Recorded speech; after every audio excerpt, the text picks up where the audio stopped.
Good morning, everyone. Welcome to the Morning Kappa at 8 on Wednesday.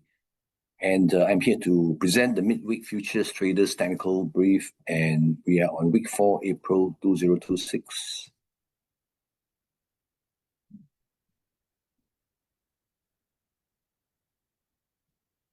Here is the popular products traded by traders. And this table depicts what actual sentiment is like. Intense volatility indeed was one of the key features of most markets. But currently, we see that there are some moderation in activity, and especially also on the volatility side, whereby hyper volatility has dampened, and we are more in the intermediate to high volatility situation. And as reflected here, we do have quite a few of the products that we cover and which are traded by our traders here. We see that the US indices have indeed performed very well, and a lot of it is being traded close to the highs or already achieved new highs. This has included the Nikkei 2, which has performed well in line with the rest of the US indices.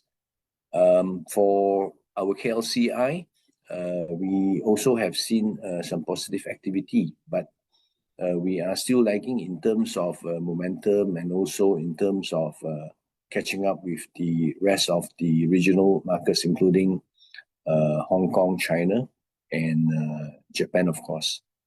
We also see there is some improvement in the agriculture segment, whereby we saw some neutral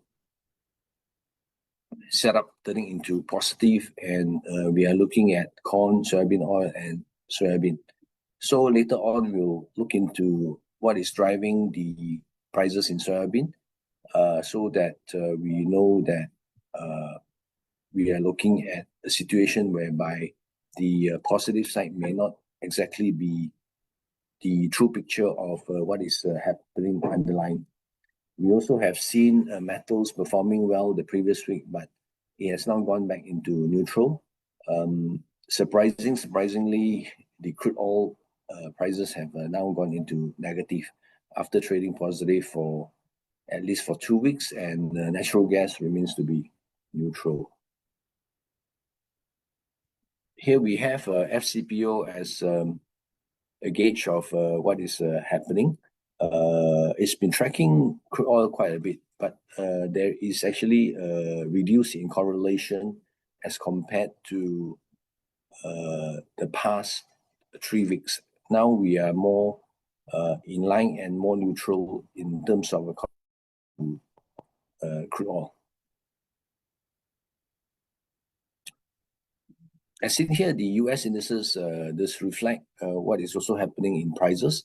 We see that the S&P 500 has reduced quite substantially, over 100,000 lots of short positions from April 7 to April 14. And that has caused the index to actually recover from where it was when the US-Iran war started.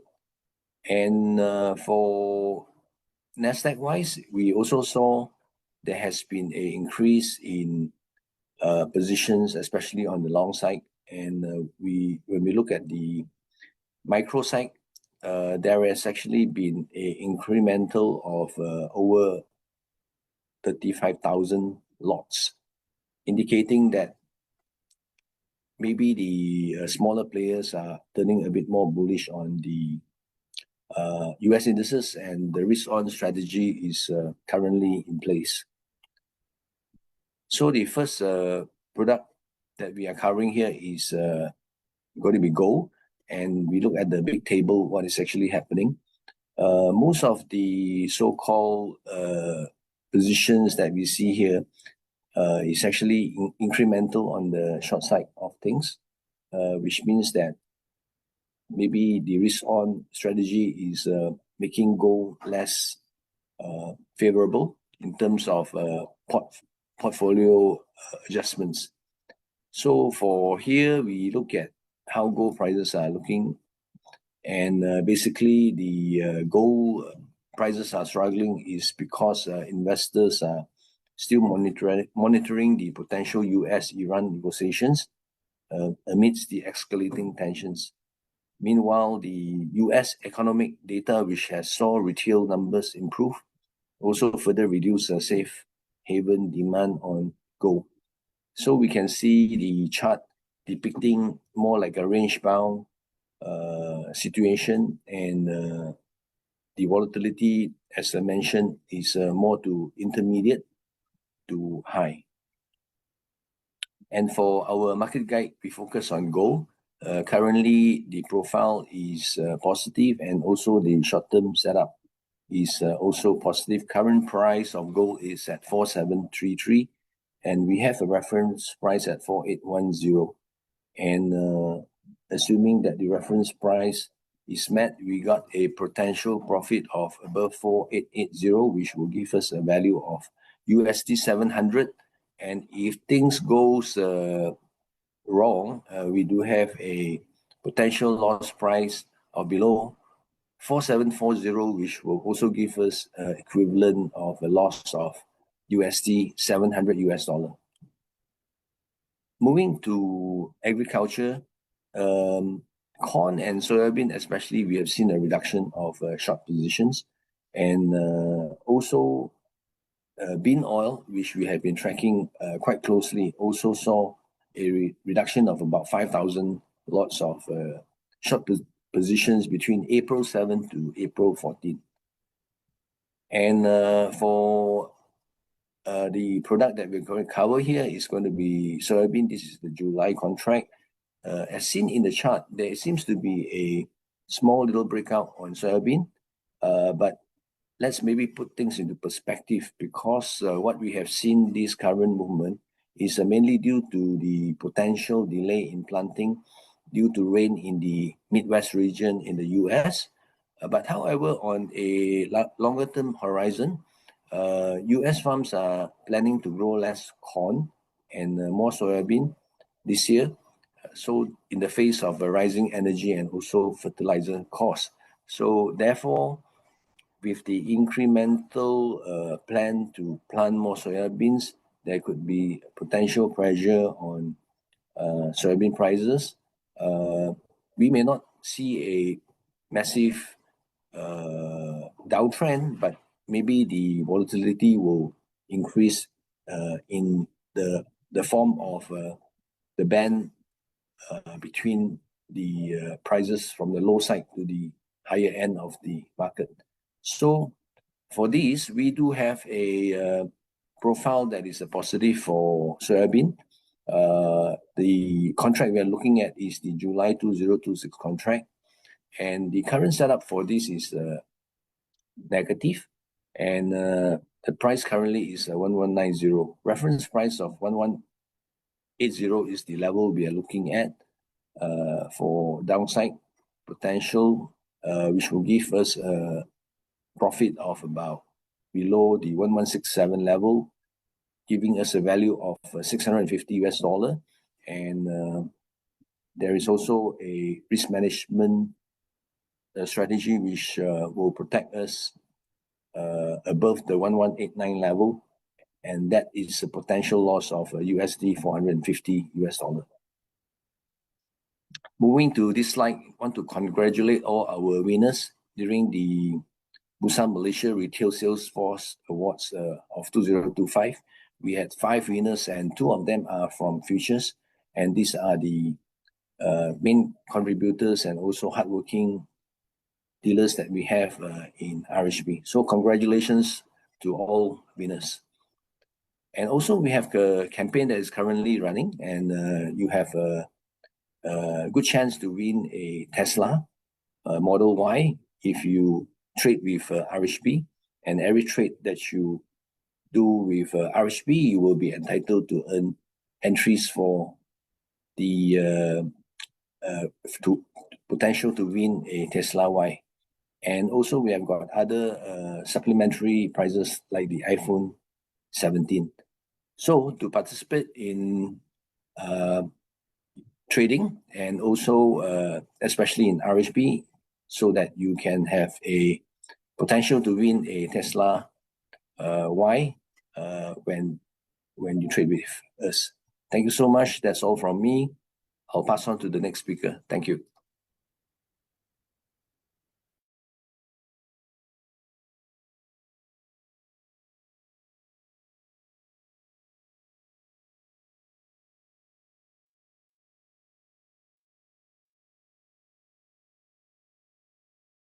Okay, right.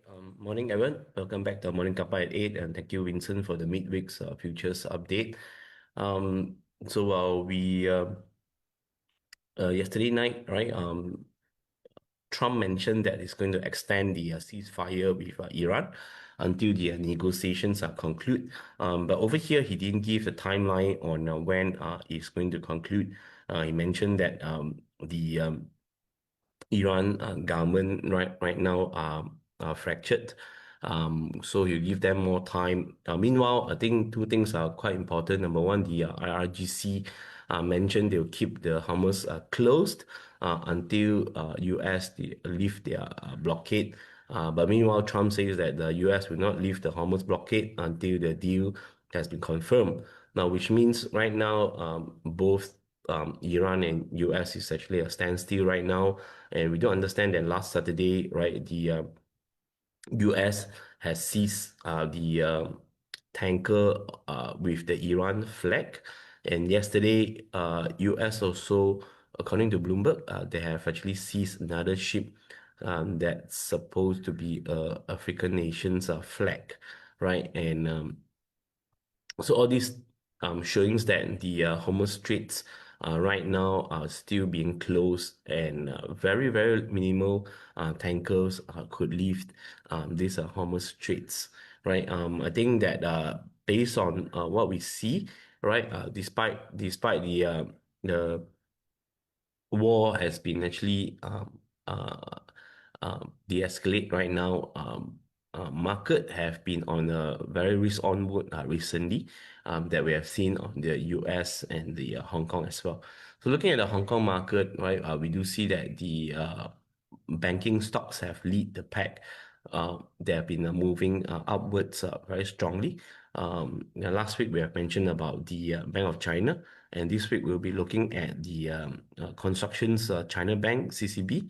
Now, as well as we're also looking at another EV counters, the BYD 1211, which they have actually announced their results recently, right? And after the post results, the stocks are continue to move upwards, right? So apart from the BYD, right, we do also see that the CATL has been actually moving upwards so far. So there are these two sectors that the banks as well as the EV related team right now, they're actually leading the sentiment in the Hong Kong market, right? Meanwhile, the S&P 500 have a mild profit taking yesterday, but overall, right, the S&P 500 managed to trades or break above the 7,000 point level. And coming 1 to 2 weeks time, right, the US big companies, they are going to release their earnings results. And last week, we do see that some of the US banks have announced better than expected results. So we shall see more companies to announce their results these 2 weeks. On the beginning of the week, we have mentioned about NVIDIA. Look at NVIDIA, right? The stocks have been consolidating sideways, and based on the past 1 week, NVIDIA managed to break out from their consolidation zone. And during this rally, right, candlestick was long, showing that the sentiment was strong, and then the value traded is also high, right, at the NVIDIA. Now, apart from NVIDIA, right, I was looking at two laggard stocks that actually on the recovering mode. Firstly, the CRM, right, the Salesforce, and secondly will be the CrowdStrike. Looking at the these two company, Salesforce as well as the CrowdStrike, the shares have been bashed down right after the AI company mentions that they are going to disrupt their sectors. right? However, right, you can look at the March and April, especially for Counter-Strike, based on the volume profile, all right, quite a lot of volume have been traded below the 450 level. So if this week Counter-Strike managed to break above 450, right, I would think that this is actually a very solid triple bottom, right? Based on that, Counter-Strike likelihood to test the next resistance at 500 and followed by 540 level. Okay. Now, apart from these two laggard stocks, right, that would be another oil and gas related counter, Schlumberger, right, stock code SLB, right. One of their peers, which is Halliburton, have announced a result yesterday, right. The result also beat the expectations, and SLB is going to announce their results coming, I think, tomorrow, 24th of April, right? I think that since they are working in the same sectors, I do have positive expectations on the SLB results. If that's really turn out to be good again, right? Likelihood the SLB is going to extend upside movement towards 55 and 60, right? So this SLB basically is they are selling the equipment to the oil and gas player. So Schlumberger is one of their main player in this field, right? And as for the Malaysia market, right? On Monday, I mentioned to you that this week I will be watching on the FBM KLCI whether they can actually reclaim the 20-week SMA line. And yesterday, right, despite that the oil price have rebound again, right? We do see that sentiment remains positive, right? The FBM KLCI managed to climb above the 20-week moving average, right?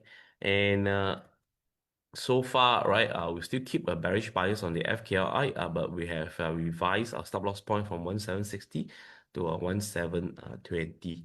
Now, meanwhile, FCPO, we still keep a bullish bias with our stop loss point at 4004. Right, in Malaysia market, right, I think 2 weeks ago we mentioned about Coraza, in tandem with the strong rally in the tech sector. Today I'll be looking at another two more tech stocks. Firstly, the Pentamaster, right, which they have been charting a higher high and higher low. And looking at the volume profile again, right, I do see that Pentamaster managed to break above 385. Right, we have a technical report on the Pentamaster. 385 was our previous R2. So after the breakout in 385, our estimate next level will be a 410 and followed by 430. Right, then on, we have another tech stocks, which is in the semicon field, which is the Dagang Exchange, DNEX. Yesterday, right, have a very strong momentum, eyeing to test 34 and followed by 36. Downside support is somewhere at 31 and followed by 29. Before I forget, right, this afternoon, right, I have a session with Vanessa. We'll be looking at the market together.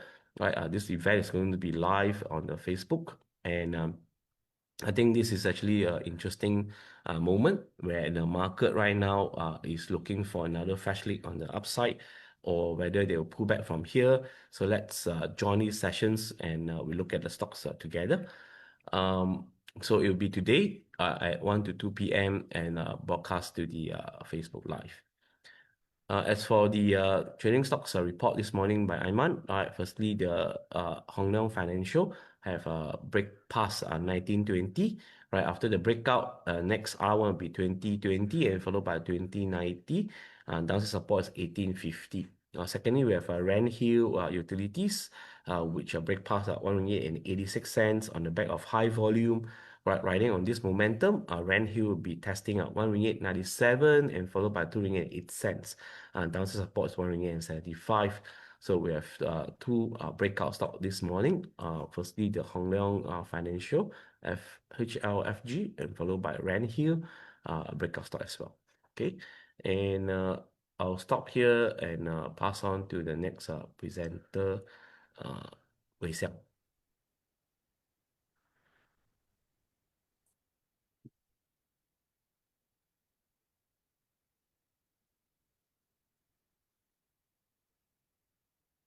Okay, thanks, Joseph. Good morning, everyone. I will continue with sector update on consumer. Essentially, we try to assess the impact or implications of the Middle East geopolitical tension to overall the sector as well as to the respective companies under our coverage. So if you look at our report, we have talked to all the companies under our coverage and to obtain the latest update and feedback with regards to what's happening with the cost, supply chain disruptions, business volumes, and etc. And we also did a risk assessment or analysis on all of the companies in case the war protracts beyond our expectation. So we will be able to see which companies are more exposed to which kind of risk.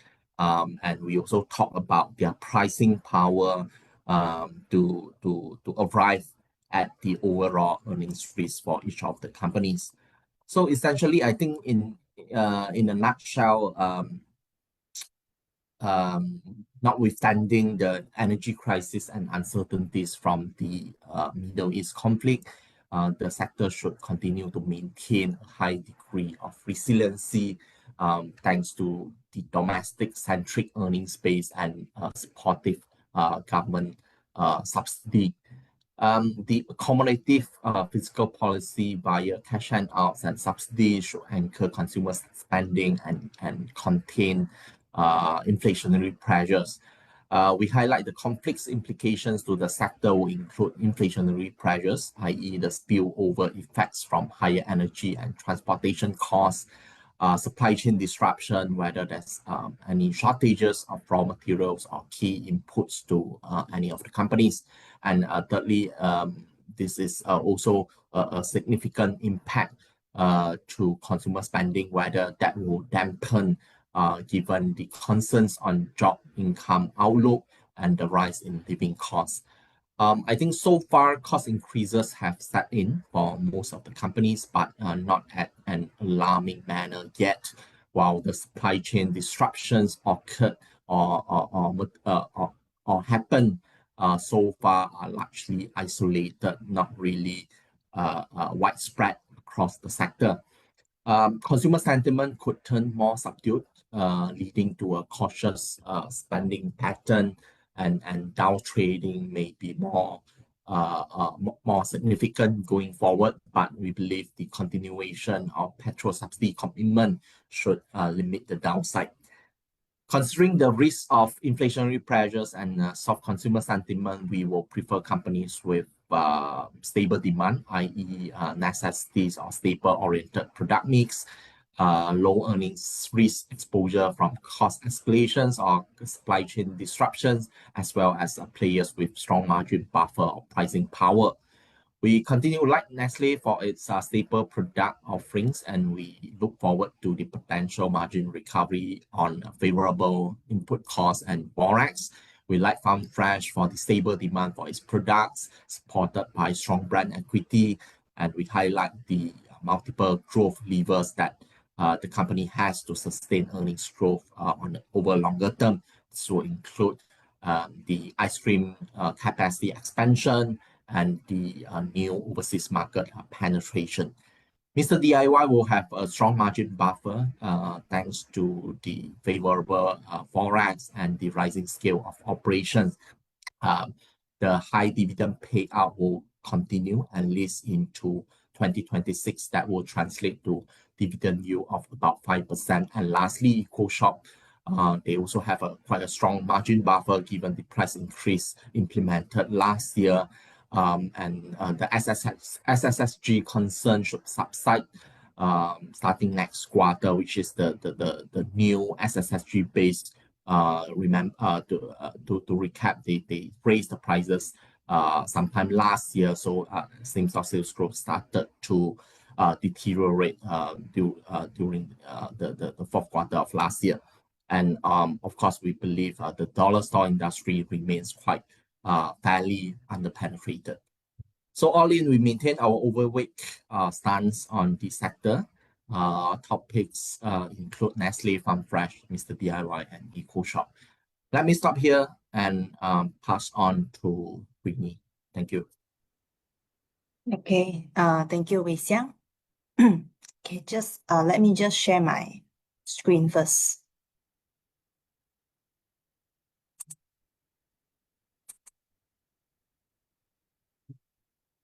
Okay, so morning all.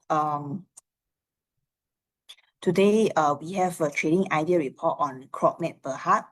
So who is Cropmate Berhad? Cropmate is involved in the formulation and blending of conventional and specialty fertilizers, as well as trading of straight fertilizers and related products.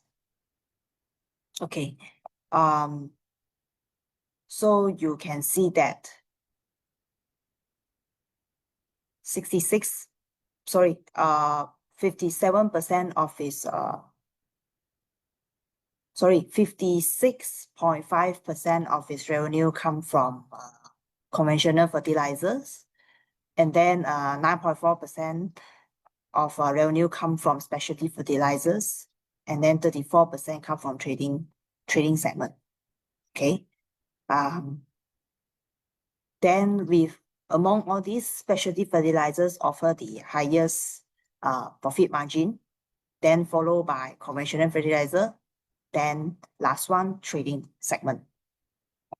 Okay.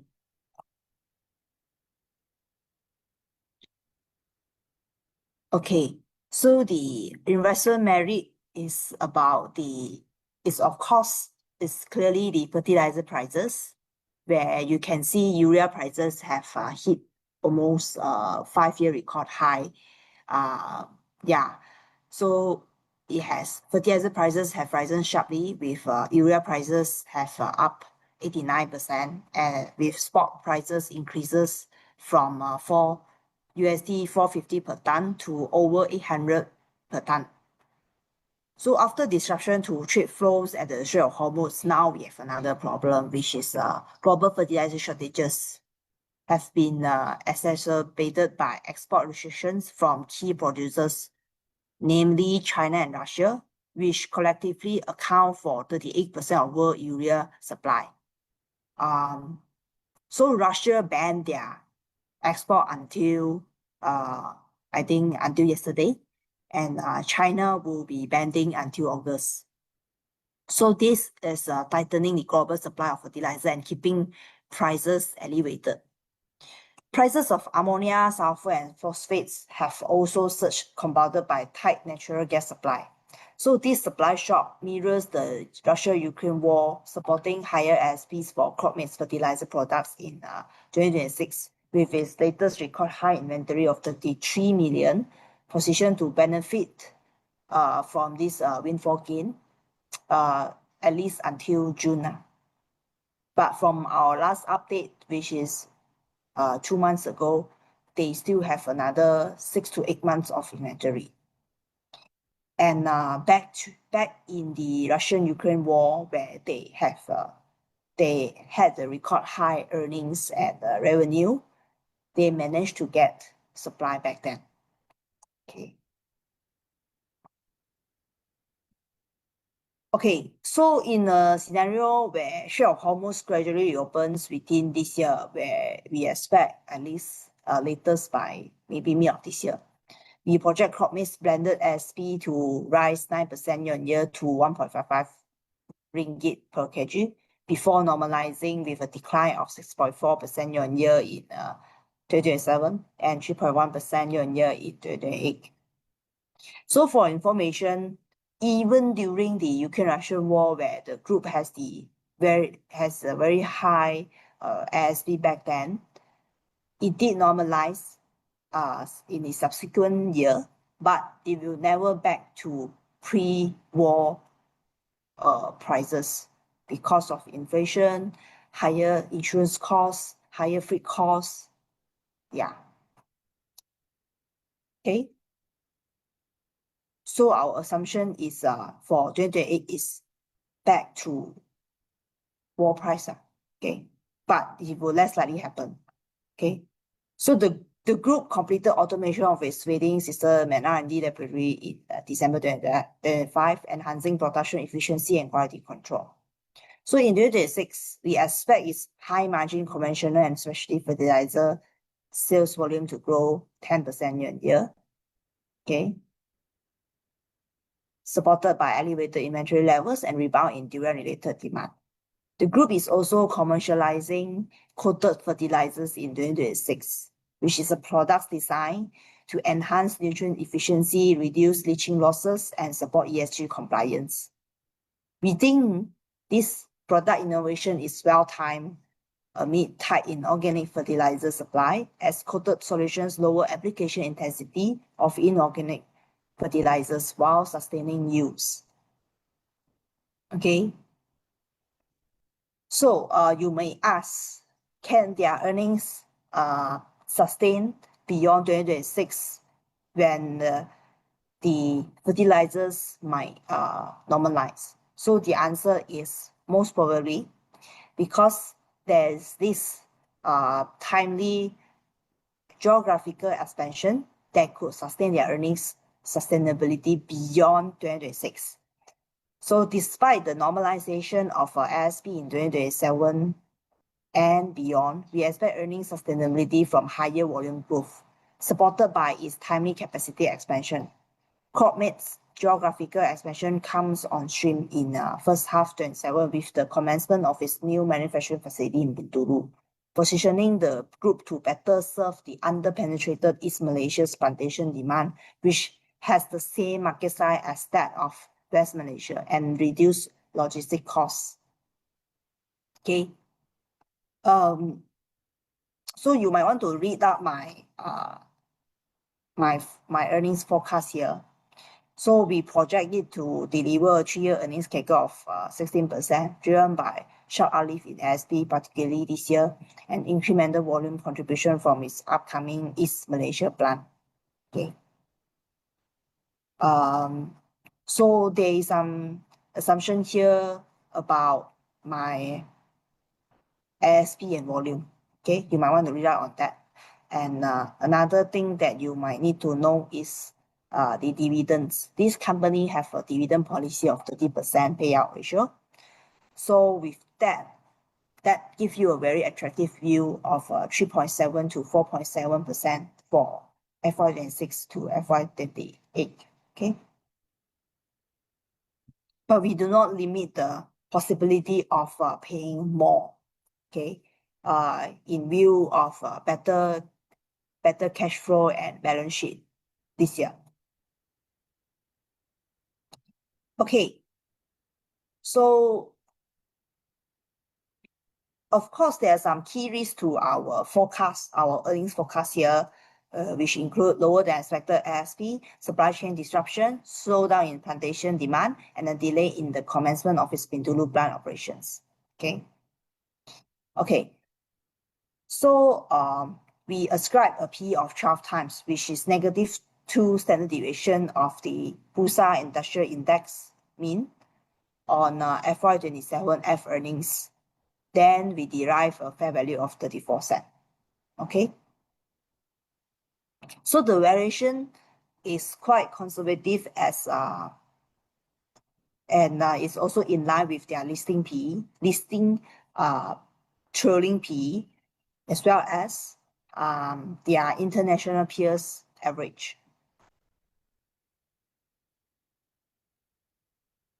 Okay, all in all, Cropmate is poised to benefit from the current fertilizer upcycle and supply tightness following export restriction from China through August 2026, which are lifting ASPs in FY26.